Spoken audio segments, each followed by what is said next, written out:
नमस्कार, मैं हूं दीपाली राणा। आप देख रहे हैं कल का बाजार और आज का सेशन एक बार फिर से मोमेंटम भरा सेशन था। लगातार चौथा दिन जब भारतीय बाजार तेजी के साथ बंद हुए हैं। दिन के ऊपरी स्तरों पर भारतीय बाजारों की आज क्लोजिंग हुई। आज सभी सेक्टोरल इंडाइसेस में जोरदार खरीदारी देखने को मिल रही थी, स्पेशली बैंक, एनबीएफसी और कैपिटल गुड्स। यहाँ पर जोरदार मोमेंटम था। एनबीएफसी में बजाज फाइनेंस, कैपिटल गुड्स में एलएनटी और बैंक में दिग्गज प्राइवेट बैंक अच्छी तेजी आज के सेशन में दिखा रहे थे। टॉप मूवर्स देखेंगे इंडेक्स पे तो बजाज फाइनेंस, एलएनटी से सपोर्ट किया। इसके अलावा मिड कैप और स्मॉल कैप स्टॉक्स में भी हेवी बाइंग मोमेंटम आज के सेशन में रहा है। टॉप मूवर्स देखिए, Bajaj finance, L and T, IndusInd bank, NTPC जोरदार तेजी के साथ बंद हुए हैं। मिड कैप में भी यूनियन बैंक, फेडरल बैंक जैसे स्टॉक्स अच्छी खरीदारी लेकर आज के सेशन में गए हैं।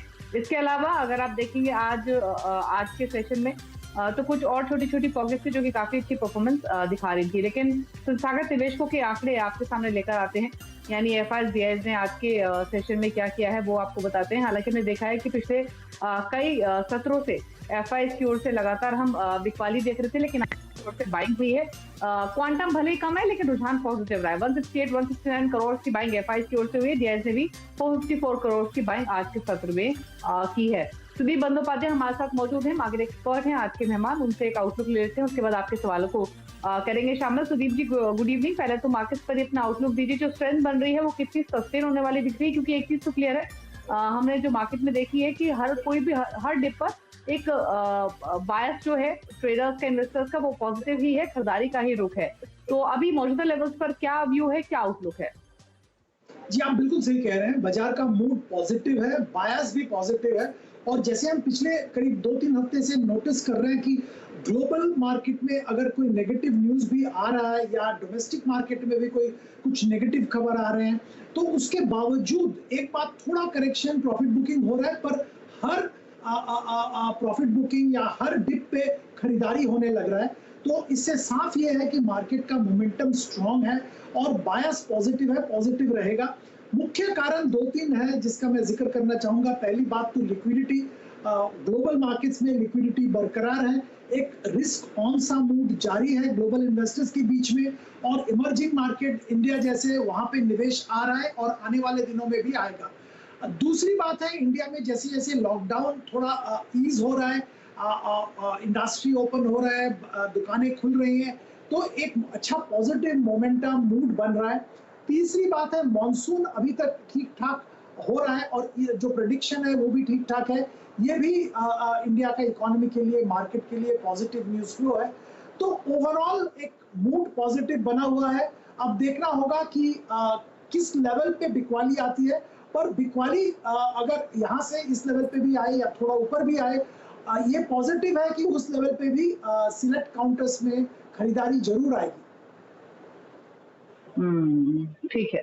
तो मौके हैं खरीदारी के और वही रुझान हमने बाजार में देखा भी है। लेकिन चलिए बिना देरी के अब सवालों को करते हैं शामिल, और ढेर सारे सवाल हमें मिल रहे हैं। पहला सवाल ले लेते हैं।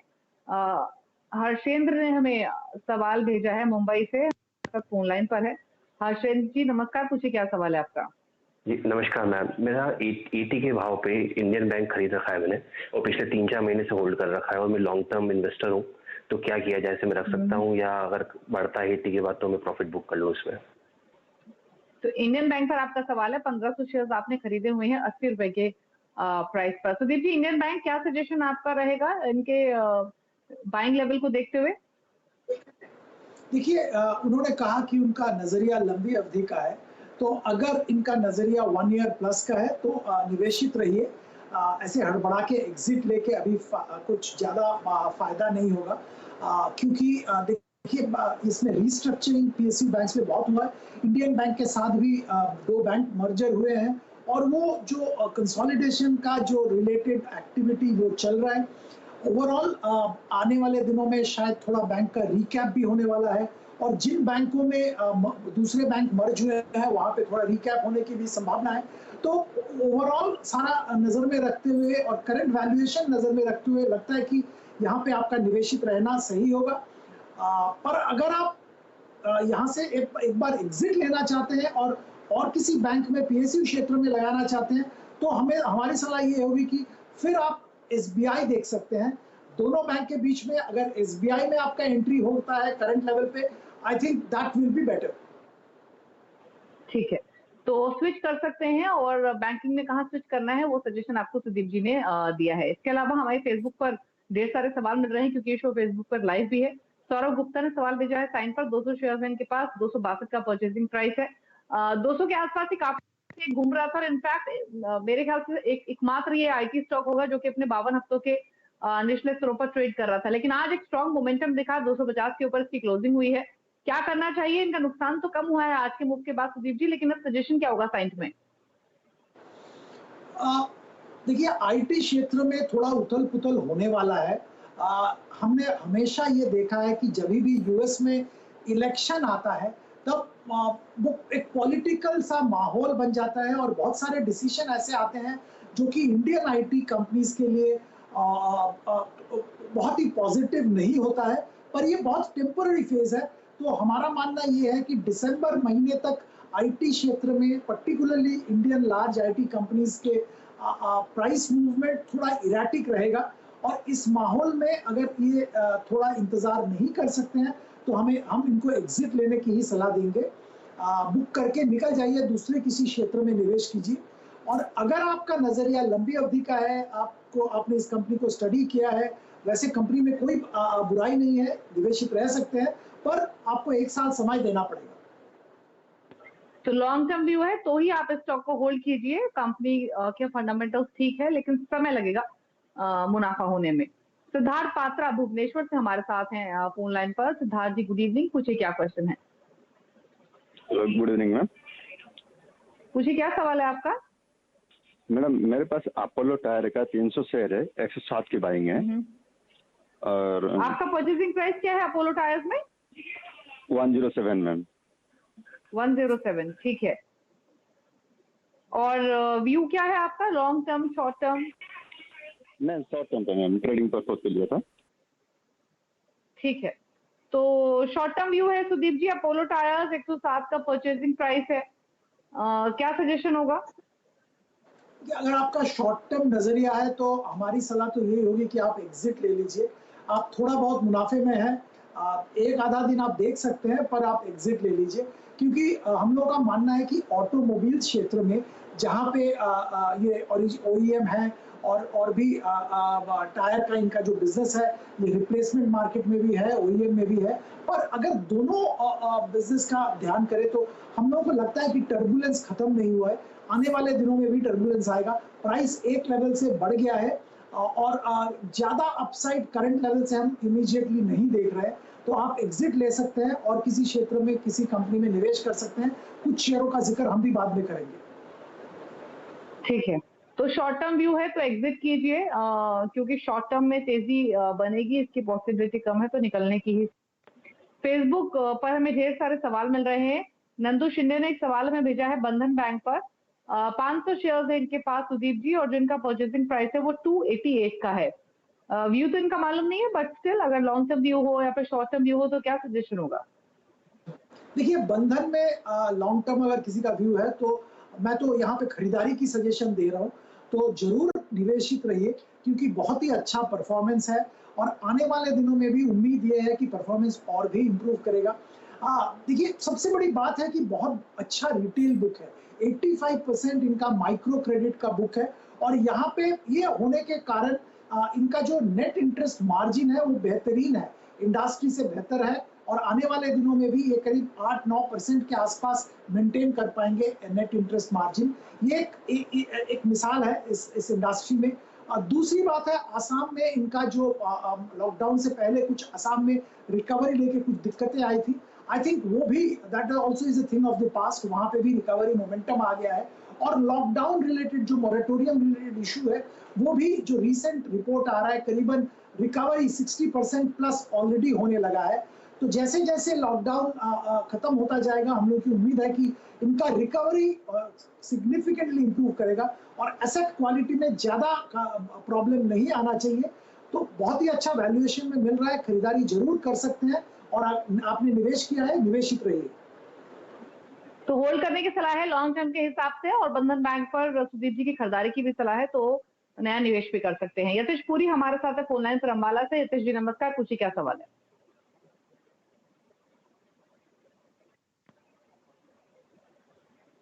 यतेश पूछिए सवाल अपना।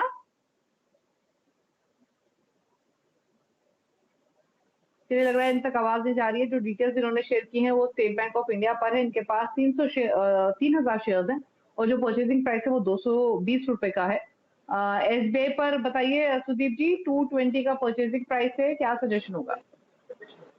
जी, जैसे मैं थोड़ी देर पहले जिक्र कर रहा था कि एसबीआई पीएसयू क्षेत्र में जरूर खरीदारी लायक है। परफॉर्मेंस इंप्रूव हो रहा है और आने वाले दिनों में भी एसेट क्वालिटी इंप्रूव होने की संभावना है। दिग्गज पीएसयू बैंक है। सब्सिडियरी में जो निवेश है इनका, सब्सिडियरी का जो वैल्यू अनलॉकिंग धीरे धीरे हो रहा है। इंश्योरेंस कंपनी में थोड़ा वैल्यू अनलॉकिंग हुआ है, कार्ड्स कंपनी में वैल्यू अनलॉकिंग हुआ है, आने वाले दिनों में म्यूचुअल फंड में भी वैल्यू अनलॉकिंग की संभावना है। ओवरऑल हम लोगों को लगता है कि बहुत अच्छा वैल्यूएशन में करेंटली अवेलेबल है, यहाँ पे निवेश की जा सकती है। और क्योंकि इनका ऑलरेडी निवेशित है, छोटा मार्केट जो इनका प्राइस से थोड़ा नीचे है, पर निवेशित रहना चाहिए अगर इनका नजरिया लंबी अवधि का है। लॉन्ग टर्म व्यू है तो होल्ड कीजिए, बने रहिए अपने इस इन्वेस्टमेंट में। मनीष गोयल ने हमें एक सवाल भेजा है फेसबुक पर। बाटा पर इनकी क्वेरी है। इनके पास 100 शेयर्स है बाटा के, 1400 इनका परचेजिंग प्राइस है और जो इनका होराइजन है वो लॉन्ग टर्म है। बताइए सुदीप जी, लॉन्ग टर्म के लिए बाटा कैसा लगता है आपको? जी बिल्कुल, बहुत ही बेहतरीन लगता है क्योंकि बाटा का परफॉर्मेंस जैसे हम जानते हैं बहुत अच्छा रहा है। सिग्निफिकेंटली इंप्रूव किया है बाटा का परफॉर्मेंस ओवर दी लास्ट 2-3 साल में और वैल्यूएशन भी बढ़ा है। अभी जब कोविड के कारण सारे शेयर में करेक्शन हुआ था, यहाँ पे भी करेक्शन हुआ था, पर उस लेवल से इम्प्रूवमेंट हो रहा है। जैसे हम जानते हैं इनके ज्यादातर स्टोर स्टैंड अलोन स्टोर्स हैं, मॉल के अंदर नहीं है। वो ज्यादातर दुकानें इनके खुल गई हैं, सेल्स चालू हो गया है और बहुत जल्द इनका सेल्स रिकवर होने की भी संभावना है। तो हमारी सलाह होगी बेझिझक निवेशित रहिए अगर आपका नजरिया 6 मंथ्स भी है तो। ठीक है, लॉन्ग टर्म व्यू है तो डेफिनेटली होल्ड करने की सलाह है बाटा। मनमोहन है हमारे साथ फरीदाबाद से। मनमोहन जी गुड इवनिंग, पूछिए क्वेश्चन अपना। हाँ जी मैडम, मैडम नमस्कार जी। नमस्ते मनमोहन जी, पूछिए कौन सा स्टॉक है आपके पास? हाँ मैडम, मैंने आज कैडिला हेल्थ केयर 400 शेयर लिए हैं 364 पर। शॉर्ट टर्म व्यू है 1 to 2 डेज के लिए। 1 to 2 डेज के लिए? हाँ जी। सुदीप जी, हालांकि 1 से 2 दिन के लिए तो व्यू देना डिफिकल्ट है, बट अगर आप कुछ कमेंट करना चाहें। कैडिला, इनके पास 400 शेयर है, 364 परचेजिंग प्राइस है। दीपाली जी, जैसे आपने बोला 1-2 दिन के लिए व्यू तो मैं नहीं दे सकता हूँ क्योंकि बहुत सारे फैक्टर्स के ऊपर डिपेंड करता है price movement, including liquidity, global markets. तो पर अगर इनका नजरिया लंबा होता तो मैं जरूर होल्ड करने की सलाह देता क्योंकि इंडियन फार्मा दिग्गज कंपनी है, अच्छा परफॉर्मेंस है। नया जो ड्रग जो कोविड के एक्यूट केसेस में या माइल्ड टू एक्यूट केस के जो इंजेक्शन रेमडेसिविर के लॉन्च किए हैं वो उसमें अच्छा ट्रैक्शन आने की संभावना है। और ओवरऑल इनका परफॉर्मेंस भी इंप्रूव हो रहा है, डोमेस्टिक मार्केट में अच्छा पकड़ है। तो मीडियम टू लॉन्ग टर्म बहुत अच्छा है, पर 1-2 दिन के लिए व्यू देना बहुत मुश्किल है। ठीक है, तो लॉन्ग टर्म व्यू है तो होल्ड कीजिए। 1 से 2 दिन के नजरिए से माफी चाहेंगे, तो व्यू नहीं रखते हैं 1 से 2 दिन के लिए। आखिर गोम्स हमें सवाल भेज रहे हैं फेसबुक पर। टाइटन पर इनका सवाल है, 26 शेयर इनके पास और जिनका परचेजिंग प्राइस है वो 1004 का है। लॉन्ग टर्म के लिए रख सकते हैं, बताइए टाइटन सुदीप जी। देखिए, लॉन्ग टर्म अगर आप पूछ रहे हैं तो जरूर रख सकते हैं। दिग्गज कंपनी है। जैसे हम जानते हैं कि पिछले 1-1.5 सालों में बाकी बहुत सारे ऐसे ब्रांडेड ज्वेलरी कंपनी का इमेज बहुत खराब हुआ है, बहुत सारे कारण, और इसका बेनिफिट टाइटन को मिला है। इसका कंटिन्यूअसली सेल्स का ग्रोथ हुआ है और परफॉर्मेंस भी इंप्रूव किया है। बाकी नॉन ज्वेलरी सेगमेंट में भी अच्छा रिकवरी हुआ है, पर अभी पोस्ट कोविड वर्ल्ड में कुछ दिन लगेगा रिकवरी करने में और मैनेजमेंट कमेंट्री भी ऐसे ही आ रहा है। क्योंकि देखिए, आप पहले आपके नेसेसिटीज पूरा करेंगे, फिर आपके जो जो जो एक लेवल ऊपर का जो रिक्वायरमेंट्स है वो पूरा करेंगे। ज्वेलरी थोड़ा बाद में आता है। तो रिकवरी हम लोगों को लगता है सेल्स में आएगा अगर सब कुछ ठीक ठाक चले तो Q3 ऑनवर्ड्स टाइटन में। और अगर आप इंतजार कर सकते हैं तो जरूर इंतजार करिए, Q3 ऑनवर्ड्स परफॉर्मेंस इंप्रूव होने की संभावना है। इमीडिएटली बहुत बड़ा अपसाइड हम नहीं देख रहे हैं इसमें। ठीक है, तो इमीडिएट अपसाइड तो नहीं है, लॉन्ग टर्म व्यू है तो होल्ड कीजिए, समय आपको देना पड़ेगा। अगले कॉलर हमारे साथ संदीप पटेल हैं बड़ौदा से। संदीप जी नमस्कार, पूछिए क्या क्वेश्चन है आपका? नमस्ते मैडम। मेरे पास मदरसन सुमी है, 200 शेयर है 102 के भाव पे। तो एक ठीक है। साल के लिए क्या नजर आ रहा है? एक साल के लिए मदरसन सुमी 100 रुपए के ऊपर का इनका परचेसिंग प्राइस है। सुदीप जी रख सकते हैं एक साल क्या? जी बिल्कुल रख सकते हैं। मदरसन सुमी हमारा फेवरेट स्टॉक है ऑटो एंसिलरी क्षेत्र में। मदरसन सुमी और भारत फोर्ज। मदरसन सुमी का खासियत यह है कि इनका प्रोडक्शन बेस ग्लोबल है और इनका जो OEM टाई अप्स है ग्लोबल ऑटो मैन्युफैक्चरर्स के साथ, वो भी बहुत ही तगड़ा टाई अप्स है और इनका ये फुल्ली इंटीग्रेटेड है ऑटो मैन्युफैक्चरर्स के साथ और इसका बहुत बड़ा फायदा इनको होता है। तो एक जगह में थोड़ा बहुत डिसरप्शन भी हुआ तो दूसरे जगह से इनको फायदा हो जाता है। तो हम मानते हैं कि करंट वैल्यूएशन अट्रैक्टिव है और यहाँ पे क्योंकि आपकी खरीदारी करंट मार्केट प्राइस से भी नीचे है, तो आप बेझिझक निवेशित रहिए एक साल का नजरिया से। तो एक साल के नजरिए से होल्ड कीजिए मदरसन सुमी, बने रहिए अपनी इस इन्वेस्टमेंट में। एक ब्रेक का वक्त हुआ है। ब्रेक में जाने से पहले बात करेंगे CNBC आवाज की मुहिम की जो NSE के साथ मिलकर लाए हैं और इस मुहिम का नाम है इन्फॉर्म्ड इन्वेस्टर, जिस पर हम हर रोज चर्चा करते हैं। मकसद इस मुहिम का यही है कि हम इन्वेस्टर्स को जागरूक कर सके और उनके इन्वेस्टमेंट से जुड़ी हर बारीक बात बता सके। आज हम आपके लिए डूज एंड डोज की छोटी सी आसान लिस्ट लाए हैं। इन डूज एंड डोज का आप ये जान सकते हैं कि इन्वेस्टमेंट को लेकर मिलने वाले टिप्स हैं वो वाकई में भरोसे लायक हैं या फिर नहीं। अगर आपसे कोई भी कहता है कि आप ये शेयर खरीदिए आप मालामाल हो सकते हैं, तो उस टिप के सोर्स की जांच पड़ताल जरूर करें। टिप्स हमेशा रजिस्टर्ड ब्रोकर्स या फिर भरोसेमंद न्यूज प्लेटफॉर्म की ओर से आने चाहिए। जानकारी जब आपको दी जा रही है उसकी डेट जरूर चेक कीजिए। टिप्स को लेकर आपको जल्दबाजी नहीं करनी है। किसी एक्सपर्ट से बात कर सोच समझकर आपको डिसीजन लेना है। क्या ना करें ये भी जान लीजिए। अफवाह के आधार पर आपको कभी भी डिसीजन नहीं लेना है। सोशल मीडिया पर जो फॉरवर्डेड मैसेजेस होते हैं उन पर आपको रिलाय नहीं करना है। दोस्त रिश्तेदार भी अगर कोई स्टॉक लेने की बात करते हैं तो आप उनकर भरोसा मत कीजिए। अपने सोच कर समझ कर थोड़ी सी रिसर्च करके जांच पड़ताल करके और तब ही आपको इन्वेस्टमेंट करना है, क्योंकि आपकी गाड़ी कमाई है। सोच समझकर आपको निवेश करना चाहिए। सुदीप जी आपके कमेंट्स इस मुहिम पर और जो टॉपिक हमने चर्चा की जिस पर, उस पर आपका व्यू? जी दीपाली जी आपने बिल्कुल सही कहा और हमेशा हम निवेशक को यही बताते हैं कि आप जब कुछ भी खरीदते हैं, एक जैकेट खरीदते हैं, एक शर्ट खरीदते हैं, आप बहुत छानबीन करते हैं। सिर्फ ये शेयर खरीदने के मामले में आप टिप्स पे या किसी से सुन के या व्हाट्सएप पे देख के आप खरीदारी करते हैं, ये बहुत ही गलत है। जांच करके ही खरीदना चाहिए और अगर आपके पास समय नहीं है जांच करने का या आपका नॉलेज इस क्षेत्र में ज्यादा नहीं है तो एक्सपर्ट से सलाह लीजिए, तभी खरीदारी कीजिए।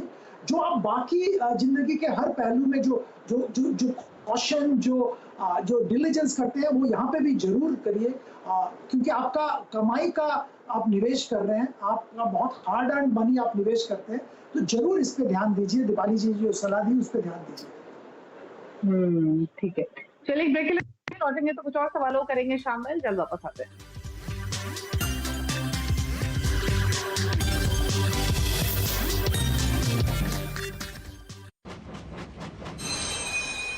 लाइफ में इससे आगे बढ़ना है तो जीरो से शुरू करो। एंजल ब्रोकिंग का नया iTrade प्राइम प्लान चुनो। डिलीवरी ट्रेड पर ऑर्डर ब्रोकरेज चार्ज है 0 फॉर लाइफ टाइम। फिर चाहे ट्रेड छोटा हो या बड़ा, रफ्तार बढ़ाओ, iTrade प्राइम पर आओ। एंजल ब्रोकिंग, आगे बढ़ने का स्मार्ट सौदा। Investment in securities market are subject to market risks. Read all the related documents carefully before investing. अगर इंडिया के किसी भी घर में आज कोई सब्जी लजीज है, अगर आज किसी रसोई में कोई खाना मामूली से बन गया अमीर है, मान लो उसमें अमूल मलाई पनीर है। खाना स्वादिष्ट तो Amul Malai Paneer in the dish. Sonakshi, hair fall control के लिए चिक एग व्हाइट शैम्पू बेस्ट है ना? पर ये मानती ही नहीं। इसे नहीं पता कि 95% तक हेयर फाइबर प्रोटीन ही है और प्रोटीन कम तो हेयर फॉल हो सकता है। पर चिक ही क्यों? रोहन, प्रोटीन का बेस्ट सोर्स क्या है? एग। और क्या? बच्चा जानता है, इसलिए चिक एग व्हाइट प्रोटीन शैम्पू, जिसमें है egg white protein, advance formulation और खुशबू जो डैमेज बालों की केयर करके हेयर फॉल कम करे। हेयर फॉल की चिंता चांस ही नहीं। चिक एग व्हाइट प्रोटीन शैम्पू, बच्चा जानता है। अब आपकी फ्यूचर्स एंड ऑप्शन से जुड़ी हर पजल होगी सॉल्व। इससे जुड़ा हर फंडा होगा क्लियर। क्या है फ्यूचर्स एंड ऑप्शंस और कैसे करें इसमें निवेश जिससे हो आपका जबरदस्त मुनाफा? ऐसे हर सवाल का मिलेगा जवाब फ्यूचर्स एंड ऑप्शंस के एक्सपर्ट्स के साथ देखिए FNO टेक क्लासरूम इन वक्त पर सिर्फ CNBC आवाज पर।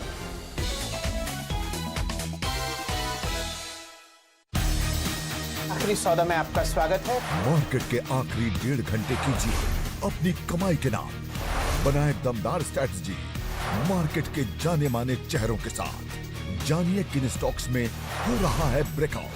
75,000 शेयर ट्रेड हो चुके हैं और यहाँ पर आपको एक बेहतरीन ब्रेकआउट नजर आता हुआ। और कौन से स्टॉक्स बनाएंगे आपको मालामाल। रिकवरी का मूड मेटल स्टॉक्स में देखने को मिल रहा है, तो इस पे खास तौर पर नजर रखिए। देखिए आखिरी सौदा सिर्फ CNBC आवाज पर। के प्रायोजक है fortune refined soybean oil, India's number 1 edible oil, और Amul the taste of India.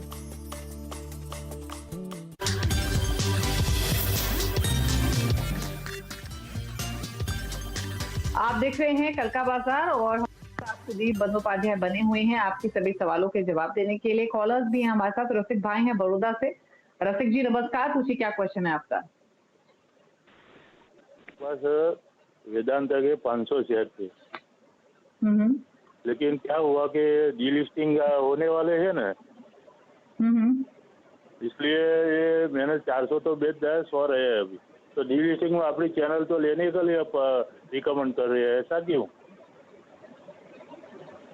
क्योंकि अभी डीलिस्टिंग में वक्त है और पॉसिबिलिटी है कि मोमेंटम कैचअप होगा। प्लस जब डीलिस्टिंग होती है तो उसका कैलकुलेशन अलग होता है। फिर भी सुदीप जी से पूछ लेते हैं। सुदीप जी बताइए, 500 शेयर्स थे इनके पास वेदांता के, इन्होंने सिर्फ 100 शेयर्स अपने पास रखे हैं। अभी जानना चाहते हैं कि जब डीलिस्ट हो रही है कंपनी तो क्यों इन्वेस्टमेंट का सजेशन दिया जाता है वेदांता में, बताइए। देखिए, जैसे दीपाली जी ने बोला, डीलिस्टिंग का कैलकुलेशन अलग होता है, कितना परसेंटेज एक्सेप्ट होगा, डीलिस्टिंग फाइनली सक्सेसफुल होगा नहीं होगा, इसमें बहुत सारे सवाल रहते हैं और अनसर्टनिटीज है। तो अगर आपको अच्छा प्राइस मिल जाए तो बाकी भी जो आपके पास शेयर रहे आप एग्जिट कर लीजिए। डीलिस्टिंग प्रोसेस में सरेंडर का इंतजार मत कीजिए, क्योंकि वो बहुत ही एक स्पेकुलेटिव स्टेप है। वहां पे आपका शायद डीलिस्टिंग नहीं हुआ, आपके शेयर्स वापस आ गए, बहुत कुछ हो सकते हैं। तो वो अनसर्टेनिटी में जाने का सलाह हम नहीं देंगे। आप मार्केट में शेयर बेच के थोड़ा डीलिस्टिंग प्राइस से नीचे भी अगर आपको मिले तो आप वहां से एग्जिट ले लीजिए, यही हमारी सलाह होगी। जो सजेशन आपको दिया गया है उसी हिसाब से आप अपना स्ट्रैटेजी ले सकते हैं। इसके अलावा शशिकांत ने हमें एक सवाल भेजा है और सवाल का एक्सिस बैंक पर। सुदीप जी क्या सजेशन होगा? इन्होंने एक्सिस बैंक के शेयर लिए हुए हैं, 132 क्वांटिटी है, परचेसिंग प्राइस है 375 का, बताइए क्या करिए। देखिए, आपने थोड़ा ऊपर भाव में ही लिया था, पर एक्सिस बैंक अगर आप लंबी अवधि के लिए रहना चाहते हैं तो जरूर निवेशित रह सकते हैं। सारे जो दिग्गज बैंक्स हैं, ICICI, HDFC, कोटक, एक्सिस, ये चारों काउंटर्स में, और इंडसइंड, RBL और बंधन का मैं भी जिक्र करूंगा, ये सारे बैंक्स जो वैल्यूएशन में आज भी मिल रहे हैं वो अट्रैक्टिव वैल्यूएशन है। अगर आप 1 साल प्लस का नजरिया से रहना चाहते हैं रह सकते हैं। एक्सिस बैंक में खासियत एक और बताना चाहूंगा कि थोड़ा मैनेजमेंट में थोड़ा चेंजेस आए हैं, कुछ रेजिग्नेशन आए हैं सीनियर लेवल पे, इसको लेके थोड़ा शंका था तो करेक्शन हुआ था। पर हम लोगों को लगता है कि टॉप मैनेजमेंट में चेंज नहीं हुआ, कंटिन्यूटी बरकरार है, तो शंका की बात नहीं है। निवेशित रहिए, आपको अच्छा वैल्यूएशन आने वाले दिनों में मिलने की संभावना रहेगी। अच्छा रिटेल बेस है, ऐसा कुछ बहुत बड़ा प्रॉब्लम नहीं है। एसेट क्वालिटी में भी जो प्रॉब्लम्स थे वो ज्यादातर राइट ऑफ हो चुके हैं या प्रोवाइडेड फॉर है। ठीक है, तो लॉन्ग टर्म व्यू के साथ होल्ड करने की सलाह है। एक्सिस बैंक बने रही है अपने इस निवेश में। तो चलिए फिलहाल तो इतने ही सवाल करेंगे शामिल। सुदीप जी कोई डिस्क्लोजर आपकी ओर से? जी, जिन शेयर में मैंने खरीदारी की जिक्र की है वो हमारे निवेशक को भी करते हैं और हमारे पोर्टफोलियो में ये शेयर्स नहीं है। ठीक है, शुक्रिया आपका इस शो का हिस्सा बनने के लिए और सभी क्वेरीज को आंसर करने के लिए। इसी के साथ कल का बाजार में इतना ही। लिंक खबरों पर लगातार अपडेट के लिए CNBC आवाज के साथ जुड़े रहिए, ट्विटर, फेसबुक और यूट्यूब के जरिए। नमस्कार।